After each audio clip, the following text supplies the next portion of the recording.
देखिए chapter arithmetic progression.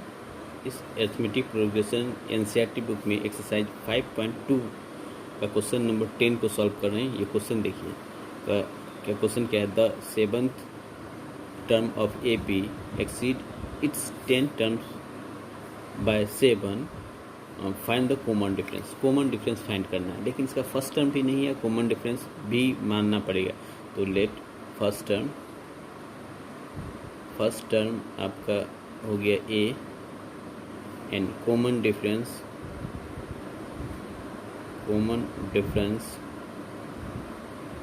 D। ठीक, तो अब देखिए ये जो according to question T17 equal to T10 exceed plus 7, ये है इस क्वेश्चन में। ये 17 टर्म्स ऑफ AP एक्सीड तो 10 टर्म्स बाय 7, ये होगा। इस क्वेश्चन से ये इक्वेशन आया।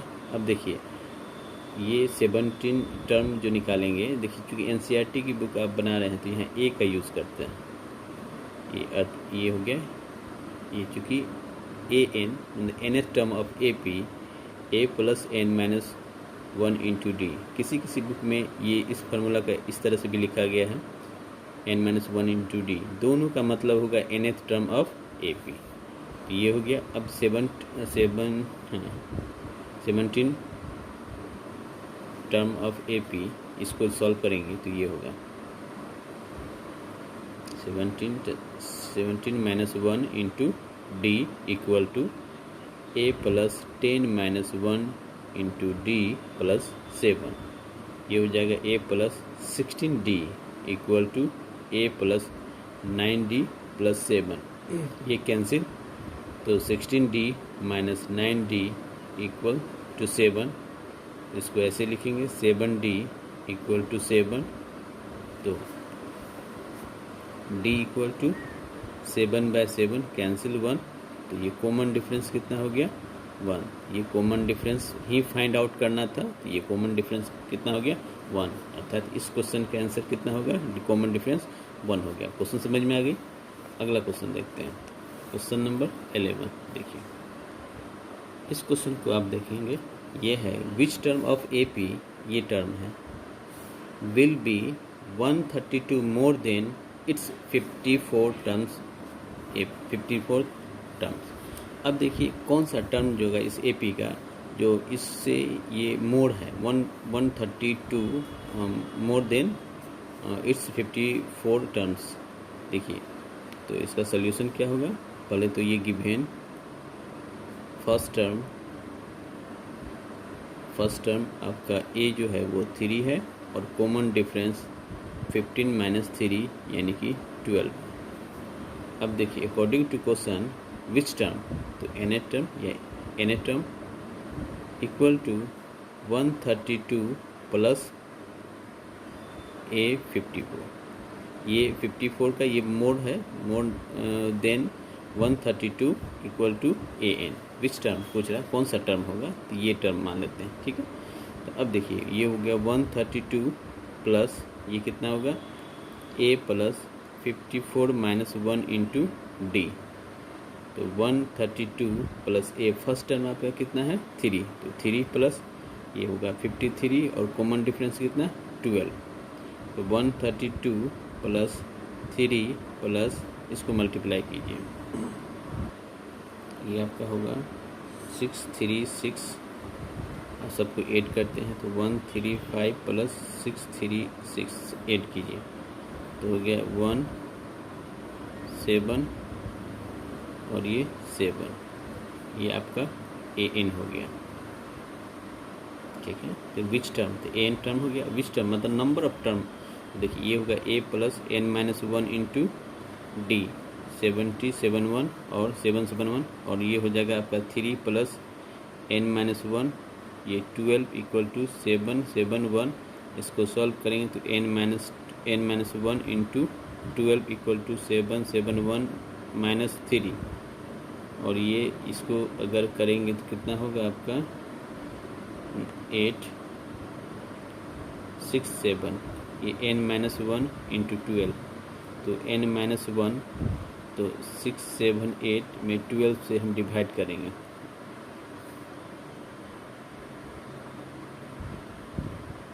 ठीक है, उसके बाद ये आपका हो गया 64, ये आपका 64 हो गया। तो n इक्वल टू कितना, इस 1 को उस तरफ लेंगे तो 64 प्लस 1 यानी कि 65। तो विच टर्म, ये क्वेश्चन क्या कर रहा है, विच टर्म ऑफ AP, इस AP का ये इस 54 टर्म्स में 132 मोर होगा तो वो कौन सा टर्म्स होगा, वो नंबर ऑफ टर्म कितना होगा। तो नंबर ऑफ टर्म कितना हो गया, ये कौन सा टर्म हो गया, ये 65 टर्म्स, यानी कि 65 टर्म्स, ये कौन सा टर्म होगा, 65 टर्म्स होगा, ये आपका आंसर होगा। इस क्वेश्चन को आप समझेंगे, इस 12 क्वेश्चन क्या कर रहा है, देखिए 2 APs have the same common difference, मतलब यहाँ 2 AP की बात हो रही है जिसमें जिसका कॉमन डिफरेंस क्या है, सेम है। The difference between their 100 terms is 100, दोनों का 100 टर्म्स जो है वो दोनों का डिफरेंस है 100 है। तो what is the difference between the 1000 terms of this AP। तो देखिए इसमें लेट फर्स्ट AP, इसमें 2 AP की बात हो रहा, तो first AP whose first term क्या इसका मानते हैं A1 एंड कॉमन डिफरेंस इसका होगा D होगा, चूँकि दोनों AP का कॉमन डिफरेंस सेम है तो क्या लिखेंगे A, देखिए उसके बाद A1 प्लस D, सो 1 A1 प्लस 2D, ऐसा एक AP होगा। लास्ट टर्म आपका होगा तो ये TN मानते हैं, ये होगा, ये AP फर्स्ट AP हो गया। अगर सेकेंड AP होगा तो देखिए सेकेंड AP और इसका हुज फर्स्ट टर्म, इसका भी फर्स्ट टर्म क्या मानते हैं, लेट फर्स्ट टर्म A2 और कॉमन डिफरेंस D, चूँकि दोनों क्वेश्चन के मुताबिक ये कॉमन डिफरेंस क्या है, सेम है, तो इसका सेकेंड टर्म ऑफ AP क्या होगा, ये सेकेंड AP क्या होगा A2 A2 प्लस D, जो कॉमन डिफरेंस सेम है, A2 plus 2D so on dot plus इसको TN डैश से सिंबल कर, चूँकि TN करेंगे तो दोनों सेम हो जाएगा। अब देखिए क्वेश्चन क्या कर रहा है, यहाँ तक तो ठीक है। अब क्वेश्चन का है the difference between their 100 terms, 100 terms का जो डिफरेंस है वो 100 है। तो अकॉर्डिंग टू क्वेश्चन T100 इसका सेकेंड वाले का डैश किए माइनस T100 फर्स्ट वाले का, दोनों का डिफरेंस कितना है, तो 100 है। तो इसका देखिए, इसका अगर हम निकालते हैं फार्मूला तो क्या होगा A2 प्लस 100 माइनस 1 और कॉमन डिफरेंस D, ठीक है, और माइनस अब इसका ये फर्स्ट वाले AP का है, क्योंकि डैश वाला है वो सेकेंड AP है और ये फर्स्ट वाला AP है, तो इसका हो जाएगा, इसका फर्स्ट टर्म A माने है तो A प्लस 100 माइनस 1 और कॉमन डिफरेंस तो सेम है तो D होगा और equal to 100। A2 plus 99D minus A1 minus 99D equal to 100, ये और ये कैंसिल तो कितना हो गया A2 माइनस, ये हो गया आपका A2 minus A1 equal to 100। ये फर्स्ट इक्वेशन करके आप इसको यहीं छोड़ दीजिए। अब फिर देखना, ये तो हो गया। अब करा what the difference between their 1000 term, अब देखिए करा ना क्वेश्चन में what the difference between their 1000 terms, 1000 terms का डिफरेंस कितना होगा। 100 टर्म्स का डिफरेंस तो फाइंड आउट किए तो दोनों एक में रिलेशन आया, A2 minus A1 equal to 100 आया। तो क्या फाइंड करना है, तो T1000, क्योंकि सेकेंड वाले AP की बात करें तो डैश कर दिए, माइनस फर्स्ट वाले AP में डैश नहीं करेंगे क्योंकि डिफरेंट है तो कुछ तो डिफरेंट लिखना पड़ेगा, और ये हो गया कितना, ये व्हाट, यही फाइंड आउट करना था आपको। तो देखिए ये इसका फार्मूला क्या होगा, तो A2 चूँकि सेकेंड वाले AP है, A2 plus 1000 minus 1 into D, ठीक है, और माइनस इसका होगा फर्स्ट वाले AP, तो A1 plus 1000 minus 1 into D।